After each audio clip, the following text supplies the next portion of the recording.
So, what is the masculine influence of Jesus, and how is Jesus potentially a rebel? You know, the question that I've asked myself recently is whether or not Jesus was really a rebel or not. Because on the outside, to the world, of course he was.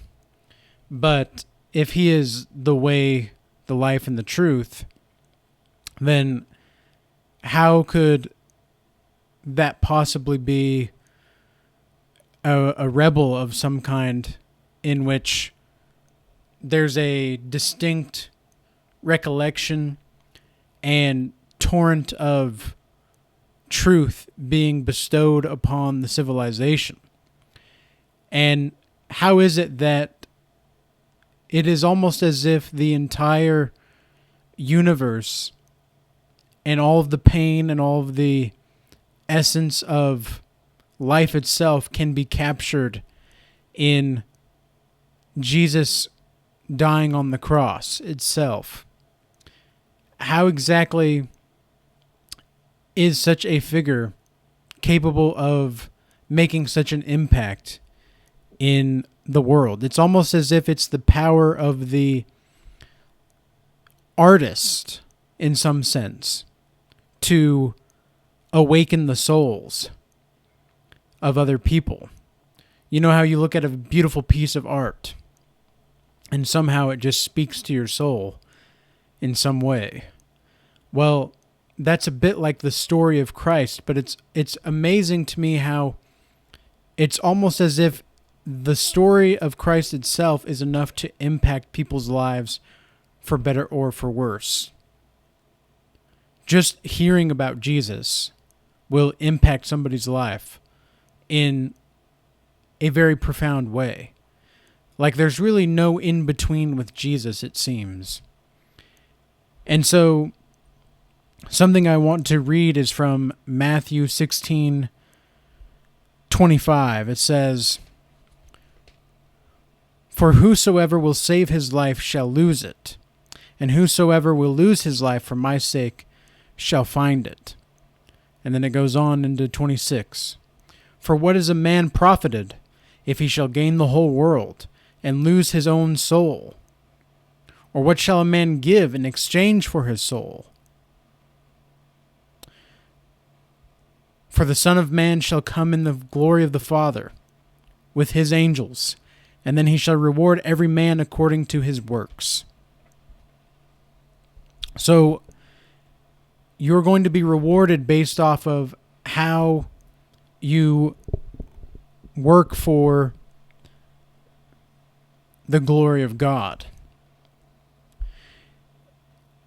Now, what is rebellious about this? Is there anything rebellious about this? And if there is something rebellious about this, then what exactly does that make Jesus, per se? Well, it seems crazy to think that in order to save your life, you have to lose it. That's weird. You know, that's kind of at the baseline level, that's not something that makes sense. And then whoever loses his life for Jesus' sake will find it. Well, what exactly does that mean? And if a man profited the whole world but lose his own soul, what did he really gain? Well, it depends on if you believe in a soul or not. But it's very clear that those that do have souls have this great vibrance and youthfulness and fertility and virility and just this liveliness and glow about them. And what Jesus is really doing here is he's trying to lead the people in the right direction. And that's the essence of any masculine figure and influence, right? If you are a strong masculine figure and have a strong masculine influence, you're going to be able to lead people to a better life spiritually, physically or emotionally or whatever the case may be. Now, my specialty is more so in the spiritual realm, because throughout my whole life, I had most of what I needed as far as the physicality. I never really went hungry for too long. Like, of course, there were hard times where I remember when my dad lost his job in like 2009, the era, and maybe I was a bit older, but it was it was about 2008, 2009. It was around the time of the what was it? I can't recall the name off the top of my head for some reason. Anyway, when all the real estate started to go up really bad and that economic crash there, and it was the recession. That's the term I couldn't think of. Anyway, it was that recession. So my dad lost his job, and I remember we were eating less. We were still eating, but we were eating less. And we had to go to this like park event at some point, and we would be getting like free hot dogs or free hamburgers. And I remember telling the kids about the experiences going to the park, because this was a city thing, like during the summer, for the kids to go get lunch and get free lunch. And so I remember coming back to school and telling the other kids that we did that, and they asked me that if I was poor. Like, well, do you not have any money? Like, are you like, what's going on? And I remember I wasn't necessarily bullied per se, but I wasn't really looked at as one of the cooler kids at that point. And I definitely lost some friends because of it, because it's like 6th, 7th grade or whatever. The kids are going to be kids. But I remember just seeing my dad go through that, because my dad, as distant and neglectful as he was a very hard worker. And my biological dad, that is. And so he did do his best to provide. Like, there's no doubt. However, there was not much else apart from that. And a similar thing goes with my mom, my biological mom. There wasn't too much there as far as an emotional connection. Still is not there. However, they did always make sure that I had a roof over my head and food in my mouth, but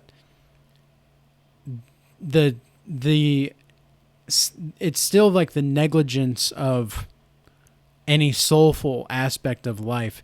They were very materialistic, still are very materialistic. And, I pray for them each day. But at the same time, sometimes there gets to be a point to where there are not going to be people that want to hear what you have to say. And so a lot of you guys listening right now, you may be on the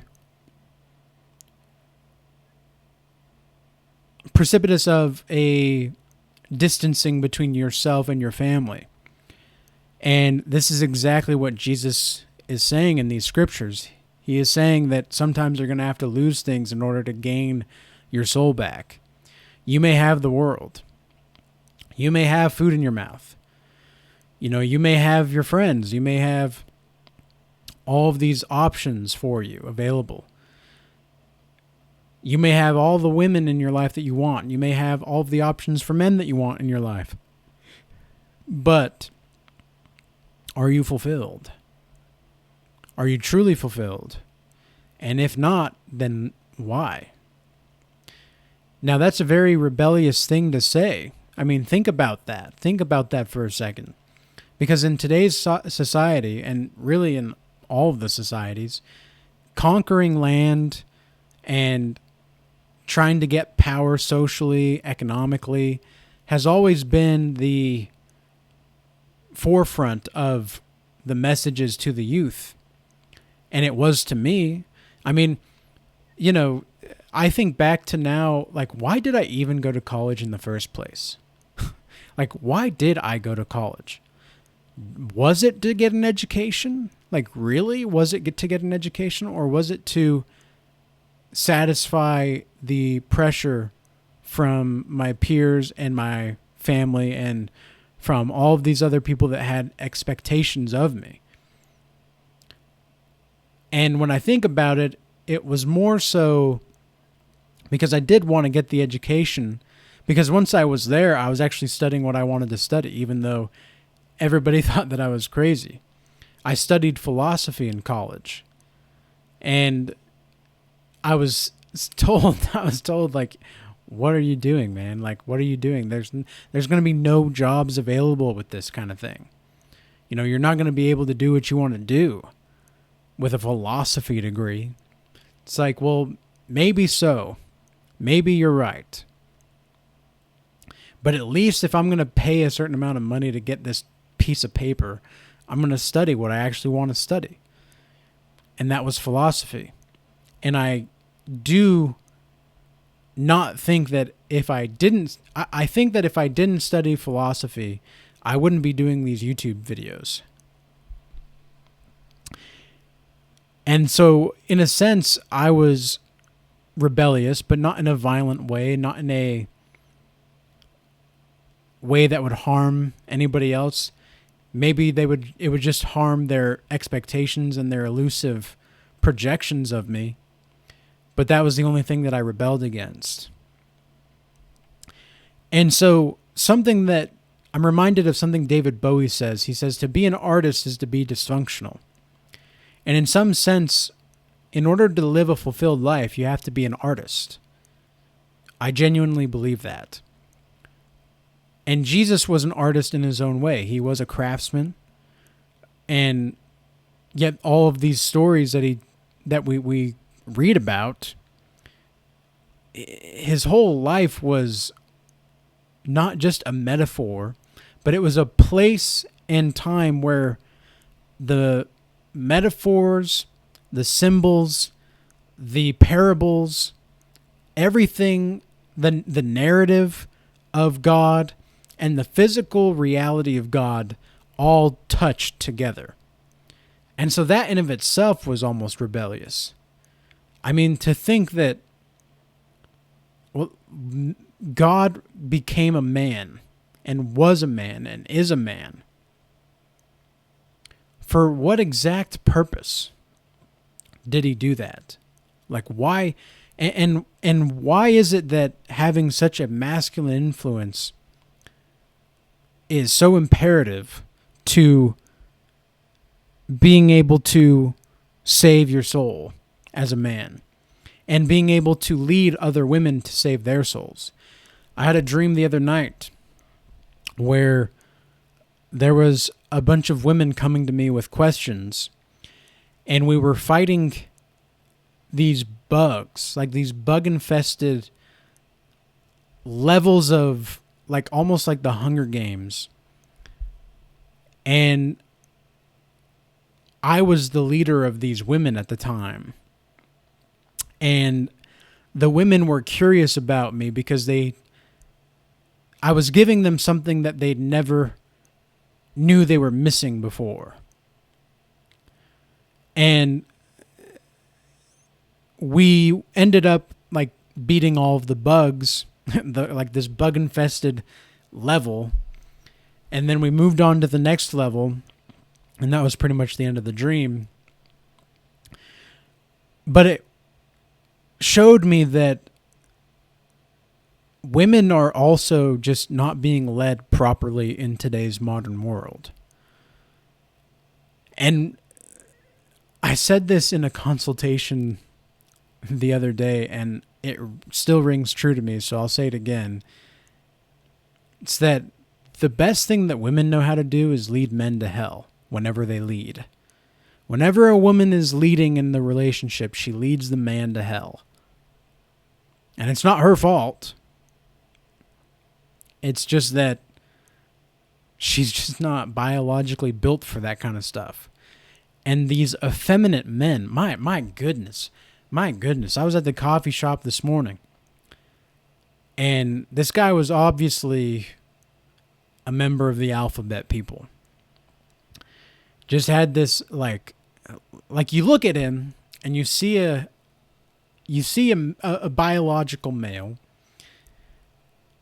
but the way that he acted, even though he looked like fairly straight, but whenever he talked and the way he acted, and the way he acted with the women as well, it was just like, dude, you got a woman living inside you, man. Like, you've got a woman possessing your soul.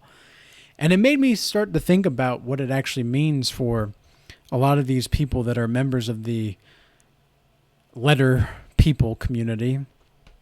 And I think a lot of the times they're just spirits that are trapped and that are possessing these bodies.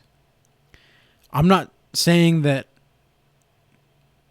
you can do what you want. And I'm just saying that there's going to be consequences to your actions one way or another. And I don't understand how many men are also just questioning their sexuality nowadays. It's amazing to me. It's almost so amazing that it causes shock to me. Because I didn't... At one point in time in my life, I was fairly accepting of the letter people. And I still am accepting of them, but I know that God doesn't like it. Because I can feel the Holy Spirit in me burn with rage when I see this kind of stuff. Because it's disgusting. It's not right. It's just not right. Like, when you look at that guy and he's acting like a woman, like, oh, I love you, woman. Oh my, like, that's what he was doing to these women. It's like, oh, I love you. Goodbye, my sister. What the just something about that is, and he was totally serious. And it's like something about that is just not right. Like, that's the guy that's going to protect you? Like, that's the guy that you're going to count on to be there for you? Whatever. Like, that just... It doesn't seem right. It doesn't seem right. And again, I'm a guy that just goes about my business. If you don't mess with me, I'm not going to really mess with you. That's just the way I roll. But if you start to try to really influence any part of my family or the people that I love to do those kinds of things, that's where we start to have a problem. Because at first it seemed very reasonable. I saw this meme where it's like, in 2000, there's the letter people, they want to have the same opportunities to marry. And then you have this masculine guy on the other side, and he's like, yeah, it seems reasonable, fine. And then by 2013, it says, okay, we're going to start making you call us certain pronouns, and we're going to start making you call us these things that we know are not true, but we want you to call these things because we feel like it is. And then that's where the masculine guy goes, wait a second, what? And then by the time 2023 hits, they're like, okay, we're going to take over the whole month of June. We're going to take over the flags as well in June. And we're also going to put up the flags at the White House. We're also going to put up our flags at here and there. And we're also going to make sure that if you do not go on board with us, you're going to be ostracized from society. And then the masculine guy goes, wait a second, I created a monster. And something like that. And that meme was very applicable to today's modern day and age. Again, like, I'm not saying that you can't do what you want to do, but I don't have to like what you're doing. I don't have to like what you're doing, and I don't have to be forced to like what you're doing. Just as much as you don't have to like what I'm doing. You know, if the letter people don't like this message, that's fine. In fact, like, I'll take the hate and I'll take the smoke, because I really don't give a shit what they think. Like, I don't really care, because I know that I'm on the righteous path. And here's the thing that I've noticed with women. This is also applicable to my dream as well with the women. It's almost like it's rebellious to be a God-fearing man nowadays. That's crazy. Like, that's crazy that the counterculture is to not hook up. And I even saw a comment on one of my recent videos talking about how I'm messing up because I'm not participating in this and all these women are available to me. It's like, I got it all wrong. It's like, I really don't think so. I really don't think so. Because the woman that is going to be in my life when the relationship is created as such is going to be so good. And my family in the future is going to be so good that I will never ever have to worry about hooking up or sleeping around just because. And choosing those things saved my soul. It sparked my soul on fire. And so, if you can give people freedom to make mistakes, then that, I think, is a great gift. However, I do think promiscuity is and just a lot of people, like, I am genuinely starting to think that a lot of people are just psychotic. It's like, you guys are just somewhere else. I don't know where you guys are. Like, I'm here. Like, I'm just here. I don't know where you guys are at. But I'm just going to do what I need to do. And I'm so grateful for this channel and the people on here, because if it really weren't for you guys, I would feel a lot more disconnected to the world in some sense. And I'm not saying the world as in the worldliness. I'm saying the world as in just the population, the humanity that we have. And I will say that growing closer to Jesus has become more and more of a profound, well, it's been more of a profundity in my life more than ever. And a lot of that is having to deal with you guys just participating on this channel, liking, subscribing, commenting, and just interacting with you guys. And so I'm really grateful for that. And I just want to make sure that we're empowering the people that are righteous. We're not empowering the people that want to take your soul, that are just materialistic, that will just go where the money is, that are just so enveloped in their sensory pleasure that they can't realize something good if it's in front of them. And so with that being said, I hope this message was useful and insightful, and let me know what you think about whether or not Jesus was a rebel or not. And I guess it depends on your definition of rebel, but perhaps a spiritual rebel. So with that being said, peace be with you. Till next time.